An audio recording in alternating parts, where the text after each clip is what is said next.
या आधीच्या लेक्चर्स मध्ये आपण डेरिव्हेटिव्हचे फॉर्म्युलेज आणि डेरिव्हेटिव्हचे रूल्स बघितले होते. आज आपण त्याच्यावरचे प्रॉब्लेम सॉल्व्ह करणार आहोत. ओके, बघा काही प्रॉब्लेम्स आपण त्या ठिकाणी सॉल्व्ह करू. ओके, फर्स्ट सपोज कन्सिडर करा y equal to X square plus 2x plus sin x plus 1/x.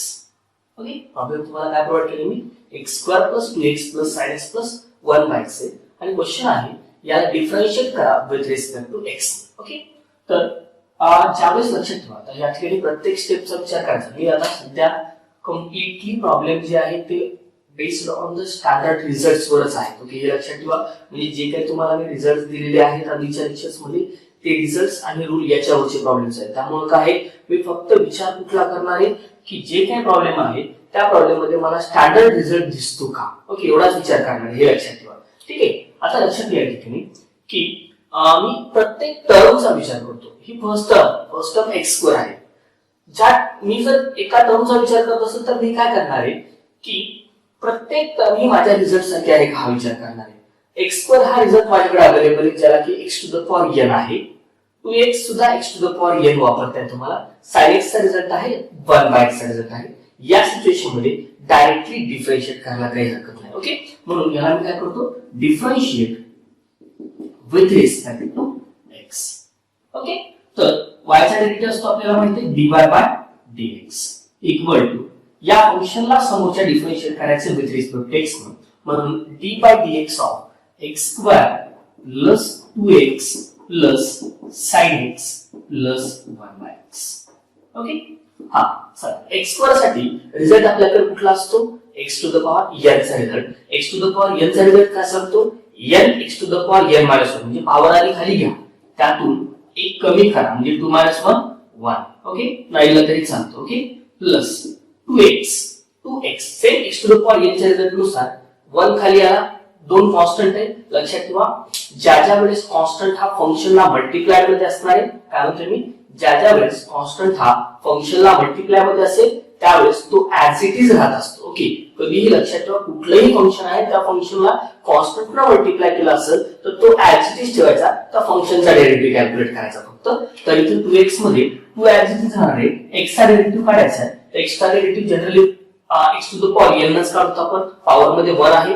1 x to the power 1 - 1 that is 0 म्हणजे काय आहे x to the power 0 equal to 1. Final answer येणार तुमच्याकडे 1 म्हणजे 2 into x. x च्या जागेवर किती येणार x चा डेरिव्हेटिव्ह 1 प्लस sin x चा डेरिव्हेटिव्ह असणार तुमच्याकडे cos x.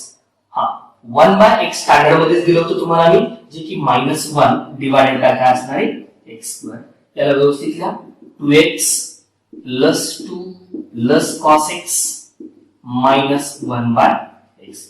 This is the final answer of your problem. Okay, हा सिंपल प्रॉब्लेम होता आपल्याकडे. नेक्स्ट प्रॉब्लेम होता.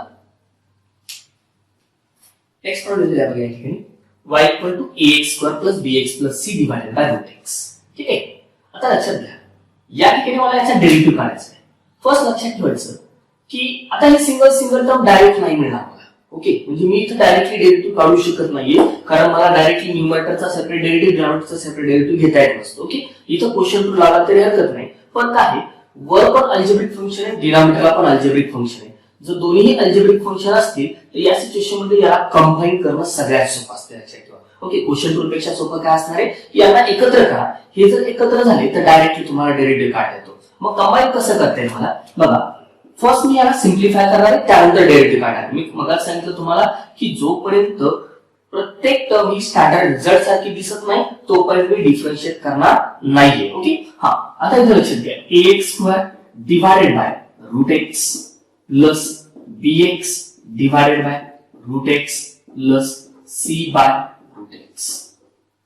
ओके, या √x म्हणजे x चा पॉवर 1/2 ज्याला की वर घेऊन गेला तर तो -1/2 होणार. लक्षात ठेवा म्हणजे ax square into x to the power -1/2 plus bx into x to the power -1/2 plus c into x to the power -1/2. Okay, हा पॉवरचं कलेक्शन करा.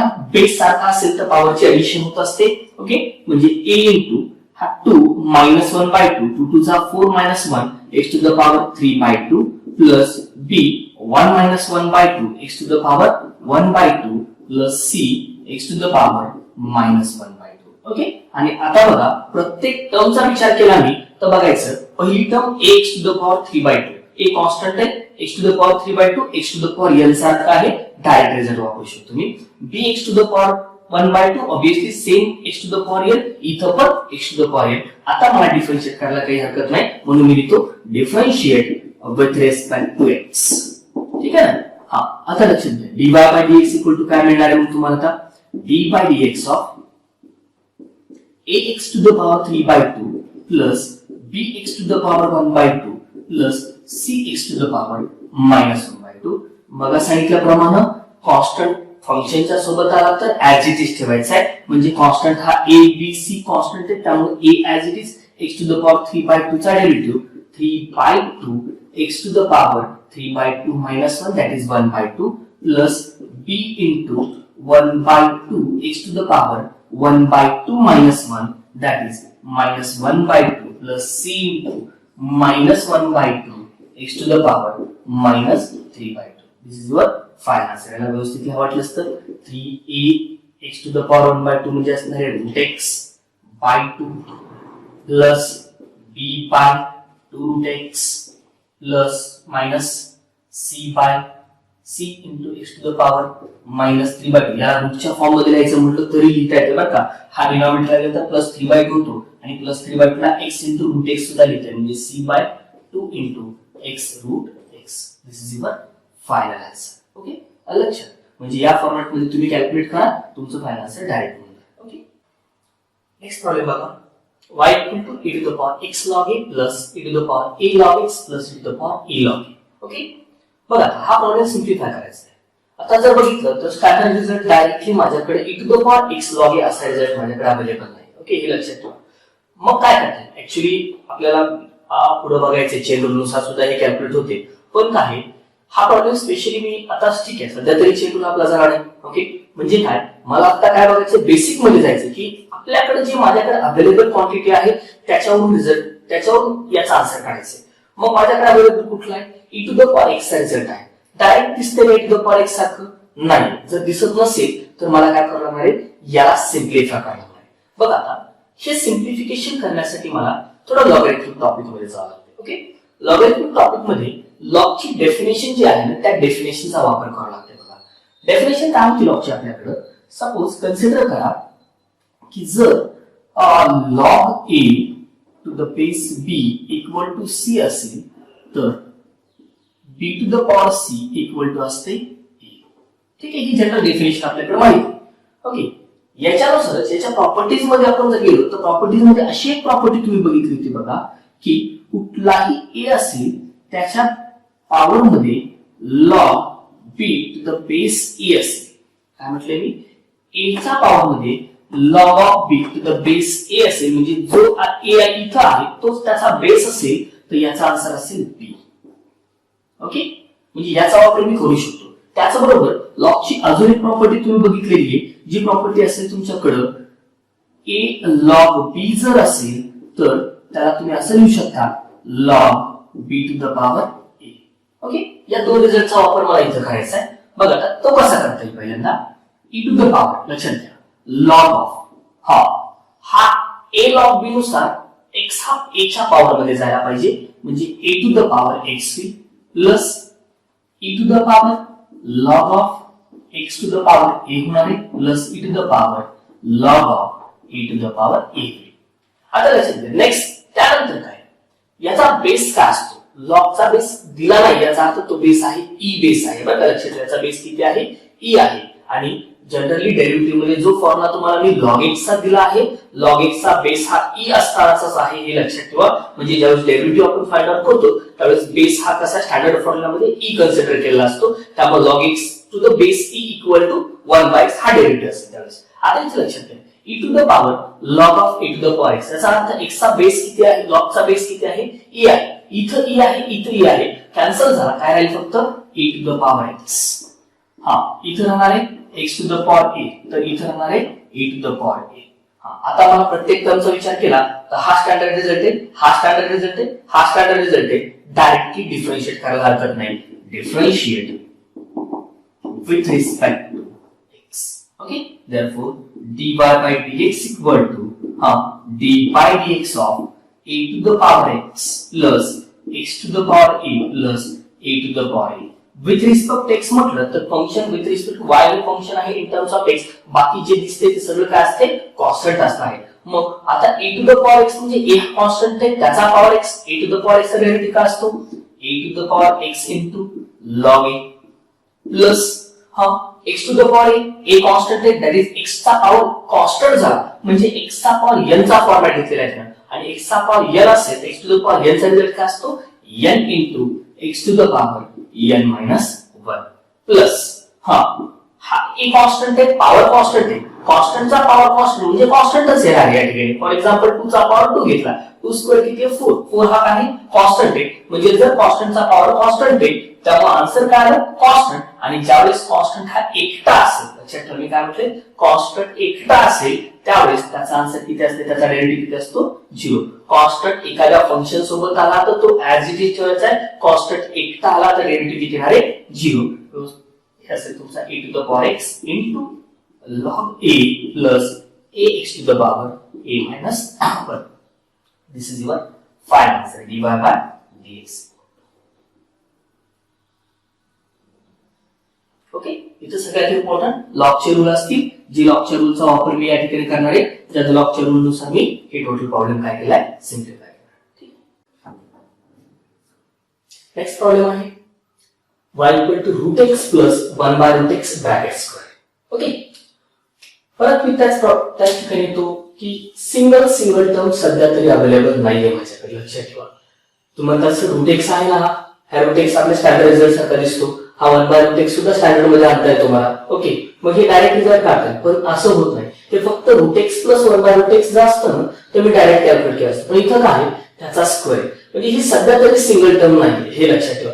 चेन रूलचा मी वापर करू शकतो हे लक्षात ठेवा, पण सध्या मी म्हणणार फक्त आणि फक्त मी स्टँडर्डचाच वापर करणार आहे. ओके, मग आता इथं तर डायरेक्ट स्टँडर्ड मध्ये नाहीये हा प्रॉब्लेम, मग याला स्टँडर्ड मध्ये आणायचंय. स्टँडर्ड मध्ये आणण्यासाठी मला काय करता येईल, जनरल आपल्याकडे आहे बघा a plus b bracket square. a plus b bracket square काय असणार आहे a square okay plus 2ab plus b square. हा एकच ऑप्शन माझ्याकडे अवेलेबल आहे. रूट एक्स चा स्क्वेअर असेल x, हे दोघं झाले cancel, plus 2 plus 1 by x.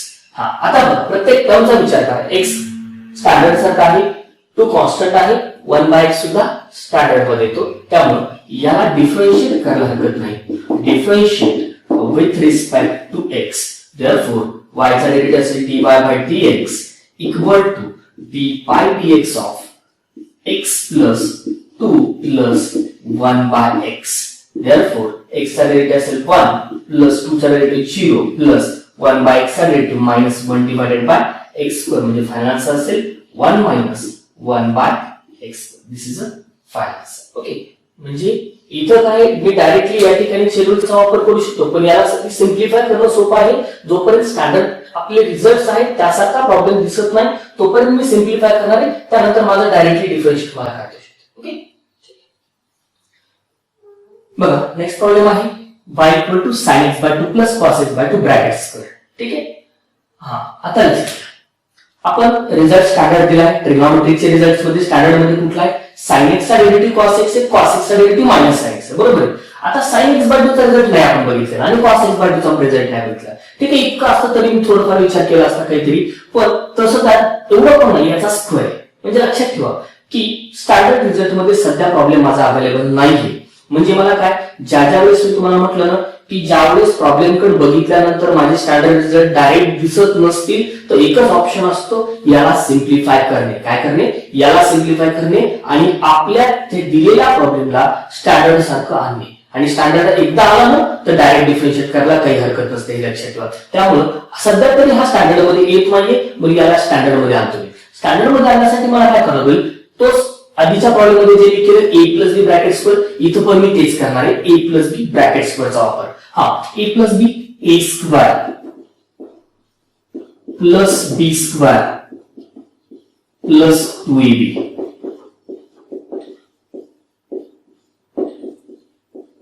Okay, हा, आता आपल्याकडे फंडामेंटल आयडेंटिटी काय आहे? फंडामेंटल आयडेंटिटी काय सांगते? Sine square theta plus cos square theta equal to 1. म्हणजे जे sine square x by 2 plus cos square x by 2 आहे, याला तुम्हाला काय लिहिता येते? 1 लिहिता येते. म्हणजे याला रिप्लेस मी 1 करतो. प्लस हा, आता पुढचा पार्ट शिल्लक आहे माझ्याकडे बघा. आता याच्याकडे बघितलं तर 2 sin x by 2 into cos x by 2 हे डायरेक्टली स्टँडर्ड नाहीयेच माझ्याकडे अजून. पण मला माहिती आहे की sin 2 थिटाचा फॉर्म अवेलेबल आहे माझ्याकडे. sin 2 थिटा काय सांगतो? 2 sin theta into cos theta सांगतो. ओके, लक्षात ठेवा. ज्यावेळेस डबल अँगल फॉर्म्युला मध्ये येणार आहे sin 2 theta equal to 2 sin theta into cos theta. म्हणजे जर लेफ्ट मध्ये तुमच्याकडे या ठिकाणी इथे म्हटलं तर sin 2 theta equal to 2 sin theta into cos theta. म्हणजे इथं 2 थिटा असताना याच्या हाफ इकडे येते, हे लक्षात ठेवा. म्हणजे जर समजा या 2 थिटाच्या जागेवर मी समजा 4 थिटा लिहिलं तर इथे रिप्लेस होणार आहे 2 थिटा. इथं समजा मी 6 थिटा लिहिलं तर इथे येणार आहे 3 थिटा. समजा मी इथं 5 थिटा लिहिलं तिकडे काय असणार आहे? 5 थिटा बाय 2 असणार आहे. म्हणजे इथं जो काय अँगल असेल याच्यापेक्षा हाफ इकडे असतो. आपल्याकडे काय आहे? थिटा बाय 2 इथं आहे. म्हणजे 2 sin x by 2 into cos x by 2 असा पार्ट आहे. म्हणजे जर इथं थिटा बाय 2 इथं थिटा बाय 2 असेल तर याच्यापेक्षा डबल इकडे असते. म्हणजे थिटा बाय 2 च्या डबल किती असणार आहे? थिटा. म्हणून याची रिप्लेसमेंट किती होणार आहे? 2 sin फक्त sin x. आता मला सांगा 1 स्टँडर्ड आहे, sin x स्टँडर्ड आहे. डिफरन्शिएट करायला काही हरकत नाही. Differentiate with respect to x. Therefore dy by dx equal to d by dx of 1 plus sin x, जो की तुमच्याकडे असेल 1 चा डेरिव्हेटिव्ह 0, sin x चा डेरिव्हेटिव्ह असणार आहे cos x. तर फायनल आन्सर असेल cos x. ओके, लक्षात ठेवा. मी याला स्क्वेअर केला आणि सिम्प्लिफाय केला. ट्रिग्नोमेट्रिक फॉर्म्युलाचा या ठिकाणी वापर होणार आहे. त्याचा वापर करून मी काय केलं या ठिकाणी? सिम्प्लिफाय केलं. नेक्स्ट प्रॉब्लेम दिला तुम्हाला या ठिकाणी y equal to log x to the base 3 minus 3 log x to the base c plus 2 tan x. ठीक आहे, परत मी या ठिकाणी की सिंगल टर्मचा विचार करतो. मला डायरेक्ट रिझल्ट माहिती आहे का? log x to the base 3 मला रिझल्ट माहिती आहे का? नाही. तुम्हाला तसं log x चा डेरिव्हेटिव्ह माहिती आहे की मला 1 by x आहे. पण तो log x to the base e असतानाच आहे. बेस ऑर्डर असतानाच आहे का? नाही. हे लक्षात ठेवा. म्हणजे याला इथं अडचण आहे. मला याला डायरेक्टली डिफरन्शिएट करता येत नाही. हा, 3 log x to the base इथं अडचण नाही मला. log x to the base e चा डेरिव्हेटिव्ह आहे माझ्याकडे 1 by x आहे. 2 tan x चा डेरिव्हेटिव्ह सुद्धा अवेलेबल आहे जो की sec square x असतो. ओके, म्हणजे या दोन टर्म मला अडचण करत आहे. टर्म कुठली अडचण करते? log x to the base 3. म्हणजे फक्त आता कुठे कॉन्सन्ट्रेट करायचं? मला log x to the base 3 वर कॉन्सन्ट्रेट करायचं. हा, आता log x to the base 3 याला कसं सिम्प्लिफाय करायचं? मला माहिती log चा डेरिव्हेटिव्ह काय आहे? बेस e असल्याशिवाय मला काढता येत नाही. मग आता log चा डेरिव्हेटिव्ह बेस e असल्याशिवाय जर काढता येत नाही तर मला परत log टॉपिक मध्ये जावं लागते. हा, log टॉपिक मध्ये गेल्यानंतर एक प्रॉपर्टी log ची होती माझ्याकडे, log a to the base b equal to change of the base property म्हणताय मला. या प्रॉपर्टीचा यूज करून मला काय करता येईल बघा. याला असं लिहिलं जाते log a to the base c divided bye log b to the base c, किंवा याला अजून एक रिझल्ट असतो log b to the base a. Okay, याची गरज नाही आपल्याला. गरज याची आहे log a to the base c divided bye log b to the base c. या चेंज ऑफ द बेसचा या प्रॉपर्टीचा वापर करून मी हा प्रॉब्लेम सिम्प्लिफाय करणार आहे. अडचण मला याची आहे म्हणून मी याच्याकडे येणार आहे. हे दोघं मी ऍज इट इज ठेवणार आहे. ओके, चल. हा, log x to the base 3 ला मी कसं लिहू शकतो? log x आपल्याला बेस कुठला गरज आहे? e ची गरज आहे. म्हणजे log x to the base e divided by log 3 to the base e. Okay, minus 3 log x to the base e plus 2 tan x. Okay ना? हा, आता लक्षात घ्या. आता मला जी अडचण होती ती माझी सॉल्व्ह झाली. तर मग सर हा डिवाइड मध्ये टर्म आहे, पण ही टर्म कुठली आहे? log 3 आहे. कॉन्स्टंट टर्म आहे. कॉन्स्टंट टर्म ही सोबत आहे फंक्शनच्या. कॉन्स्टंट जर सोबत असेल तर तो ऍज इट इज राहतो. त्यामुळे ह्याची अडचणच नाही मला कुठली. ओके, त्यामुळे मी डायरेक्टली आता डिफरन्शिएट करतो विथ रिस्पेक्ट टू x. हा, dy by dx equal to, लक्षात घ्या, dy by dx of log x to the base e divided by log 3 to the base e minus 3 log x to the base e plus 2 tan x. Okay, सांगा log x to the base e हा तो constant आहे त्यामुळे तो पहिल्यांदा as it is ठेवून द्या. log 3 to the base e as it is राहिला 1 by x minus 3 by x plus 2 sec square x. This is your final answer. y equal to 1 plus x square upon factorial 2 plus x cube by factorial 3 plus dash dash h to the power n upon factorial n. Okay, problem simple आहे. थोडंफार काय किचकट दिसते actual मध्ये, problem खूप simple आहे. बघा हा रिझल्ट आहे बघा, 1 plus x square plus x square by 2 factorial plus dash dash dash. ही एक सिरीज आहे. ही कोणाची सिरीज आहे? e to the power h ची सिरीज आहे. लक्षात ठेवा, ही सिरीज कोणाची आहे? e to the power h ची सिरीज आहे. जर e to the power h ची सिरीज असेल याला फक्त एक्सपांड करा. याला लिहिताना हे जे एक्सपान्शन आहे याला मी काय लिहू शकतो? e to the power x, कारण e to the power x चे एक्सपान्शन जे असते ते या फॉर्मॅट मध्ये असणार आहे. त्यामुळे y इक्वल टू काय मिळणार आहे मला? e to the power x आणि स्टँडर्ड रिझल्ट आहे. त्यामुळे differential with respect to x, तर dy by dx equal to d by dx of e to the power x, जी की e to the power x आहे. ओके, next problem आहे या ठिकाणी y equal to 2 root x plus 3x root x plus 4x square root x. Okay, simple problem. लक्षात ठेवायचं अडचण कुठे तिथंच फक्त या, बाकी सगळं ऍज इट इज आहे. 2 root x याचा डेरिव्हेटिव्ह मला काढता येतो, root x स्टँडर्ड मध्ये येतो, त्यामुळे काय अडचण नाही. x into root x, तर इथं प्रोडक्ट रूल लावण्यापेक्षा ज्यावेळेस बेस सारखा असतो ना तर पॉवरची ऍडिशन करायची असते. हे लक्षात ठेवा. त्यावेळेस प्रोडक्ट रूल लावण्यापेक्षा बेस सोपं काय असते की बेस सारखा ना तर पॉवरला एकत्र करा. ओके, इथं पण तीच सेम आहे, इथं पण सेम आहे. म्हणून मी काय करतो, याला सिम्प्लिफाय करतो. 2 root x plus 3x, इथं root x म्हणजे पॉवर 1/2 असणार आहे. 1/2 plus 1 3/2 plus 4 2 plus 1/2 2 to the 4 plus 1 that is 5/2. आता प्रत्येक टर्मचा विचार करा. root x स्टँडर्ड आहे, x to the power n, x to the power n, म्हणजे मी डायरेक्टली डिफरन्शिएट करू शकतो. म्हणून लिहितो मी या ठिकाणी differentiate with respect to x. So dy by dx equal to d by dx of 2 root x plus 3x to the power 3/2 plus 4x to the power 5/2. Sum derivative 2 root x derivative 1 upon 2 root x plus 3x to the power 3/2 derivative 3/2 x to the power 3/2 minus 1 1/2 plus 4 into 5/2 x to the power 5/2 minus 1. इथे राहत तुमच्याकडे 5/2 minus 1 3/2. Okay, त्याला simplify करा वाटलंस तर 1 upon root x plus 9/2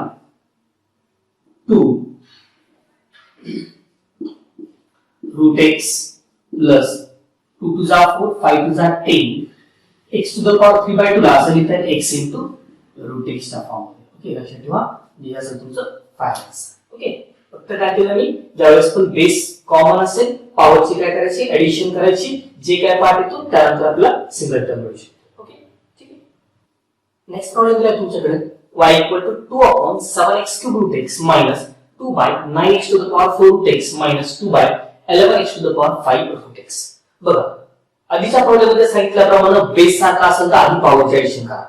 आधी जर direct बघितलं तर याचा रिझल्ट माझ्याकडे डायरेक्टली कुठलाच नाहीये बरं का.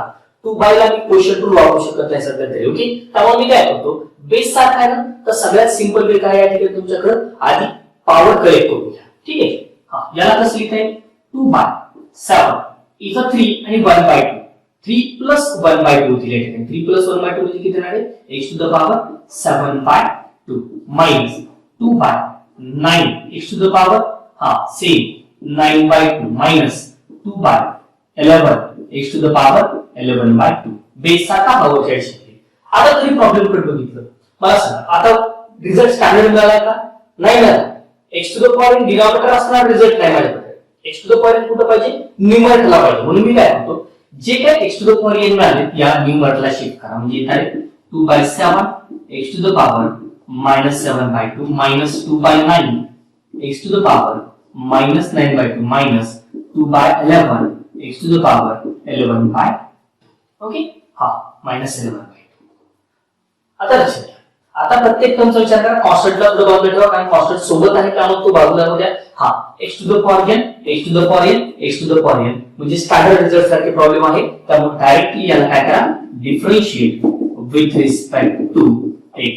त्यामुळे येणार आहे dy by dx equal to d by dx of 2 by 7 x to the power minus 7/2 minus 2 by 9 x to the power minus 9 by 2 minus 2 by 11 x to the power minus 11 by 2. ठीक है, constant age it is राहणार आहे. Okay, 2 by 7 सांगा x to the power minus 7 by 2 सरळ minus 7 by 2 x to the power minus 7 by 2 minus 1 किती येणार तुमच्याकडे minus 9 by 2. तसंच minus 2 by 9 minus 9 by 2 x to the power minus 9 by 2 minus 1 minus 11 by 2 minus 2 by 11 minus 11 by 2 x to the power minus 11 by 2 minus 1 minus 13 by 2. Okay, हा सिंप्लिफाय करा. सिंप्लिफाय केलं तर या ठिकाणी हे टोटल कॅन्सल होणार आहे पार्ट हा.